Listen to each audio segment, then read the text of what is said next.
So this might be a first for us, and for you guys as well. We actually brought on Unfiltered Media to help us expand our reach. And one of the ideas and topic points was brought up by Jay, the owner and CEO of the company, was to talk about this NAR situation. We're a couple weeks behind, and it's already happening. We've seen stuff happen with our local Northwest MLS. And candidly, this is not scripted. I have no idea what he's going to say. He has no idea what I'm going to say. But we want to just give our 2 cents with this. I mean, again, people are worried about it. People are interested about it. Do I get a payout? You know, what is this going to do moving forward, changing the dynamics of real estate and more importantly, the micro, our local real estate? How are agents going to get compensated?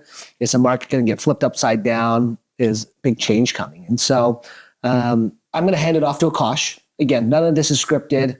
I kind of know what I'm going to say, but I have no idea. I'm going to put it on the fly, but figured you guys get some real life, personal and professional perspective, so you could actually know what we're thinking and how we're taking all this new information from the media, from the courts, from our governing body, the Northwest MLS. In the Seattle area, we fall under the Northwest MLS, and it's one of the most progressive MLSs in the country. About 5 years ago, our MLS came out with a lot of changes. And at the time, a lot of agents were very annoyed, like, why are we doing this? What's the point? And one of the main changes was that we instituted a buyer's broker agreement. So it was brand new at the time. And because of this early adoption of these policies, Northwest MLS has decided that we are not going to partake in the National Association of Realtors lawsuit that you're probably very familiar with. And it just goes to show that in the Seattle area, we have an MLS that has our back, and we're very happy about where this has gotten us, because now we can say, hey, look, we've already taken the steps that we think will save time and money, but will also help our consumer make the right decision. And I think that's one of the best things about why we as the MLS didn't join in this lawsuit. So Henry, what are your thoughts on us not joining the lawsuit? Yeah, I think, we have this very unique business model. Maybe it's not unique because a lot of us brokers out here are by referral. Maybe you have giant marketing budgets, maybe you don't, but we're typically working with friends and friends of friends and coworkers and family. So the MLS being progressive and having these thought processes already built in over the last handful of years is great. It's a place that we invest our money in and pay dues. They update the purchase and sale agreement documents, I think it's at least quarterly, if not more often. And so to know that we have, again, the governing body having our backs and making sure that we're doing the right things legality wise, for our profession and for us to stand out from the rest of the crowd is always a good benefit. Akash mentioned that we are doing buyer agreements now. In January 1st of 2024 is the first time we've ever had to do it. 20 years in the business, I've never had anyone fill one out. I actually hate it. I think it's actually a detriment to the buyers, because what if you sign a 3-month or a 6-month or 3-day contract with your agent and you don't like them? You don't like their ethics. You don't like their quality of work. You don't like how professional they are or aren't.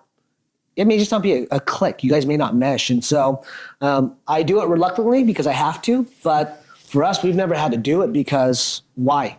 If you don't want to work with us, we don't want you to be stuck in a pigeonhole of saying, Akash, I have to work with you. Henry, I have to work with you. The reality is you should have a choice in who you work with. And if you do not feel good about them professionally, then you should let them go. Mm-hmm. And so what we always do with our buyer's agreements, we put a poison pill in there for us. We put it in writing that with just a simple email, you can cancel our contract at any point. An email. I don't need a reason. I don't care. Hopefully you give me some feedback if you do, want to let go of us individually as a team, whatever it may be. But the reality is you should have the choice, because you need to know that the person you're working with and who's working for you has your best interest. And so, again, I think that the macro, the whole country, consumers, buyers, sellers, again, everyone's gonna have their own opinion about that. It's worked. It's worked for me for 20 years. It's worked for us as a team, and it all makes sense. But again, people want to see change. People want to see things happen differently, and that's great. Because you know what? Sometimes it'll work, sometimes it won't. We'll need to adjust accordingly. But I think more so, like I said, on the micro aspect, you need to find someone that you love working with. You need to find someone that you trust. You need to find someone that knows basic information and hopefully more so, again, information about what you're looking for, about the neighborhoods you're looking at, for the type of homes you're looking for. There are so many different types of homes out there. There's so many different, finishes. There's so many neighborhoods. There's so many different things that you as a consumer, you as the buyer, you as our client don't know about. And if we can't educate you, we're not the right people for you. And so, again, we have to do it now legally. So I apologize. We apologize to everyone that has to sign that contract. But you have our wholehearted promise that if you don't like us, you don't want to work with us, we'll rip that up immediately so you can find someone that you do want to work with. But hopefully we show our worth. We work hard for you. We're diligent in the process and trustworthy. So you know that we always have our best interest for you. If you guys have any more questions about the NAR lawsuit or how that impacts you or your home buying process or your home selling process, you can contact either one of us.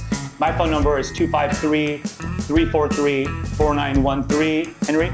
You can reach me at 206-856-8387, and we'll return our phone calls if we don't get a hold of you. It's probably because we're working, but we promise to get back to you ASAP. Our forte is being available and being respectful of your time because we all know you're busy as well. So feel free to give either one of us a call, and then we can hopefully set a time to chat or meet up in person.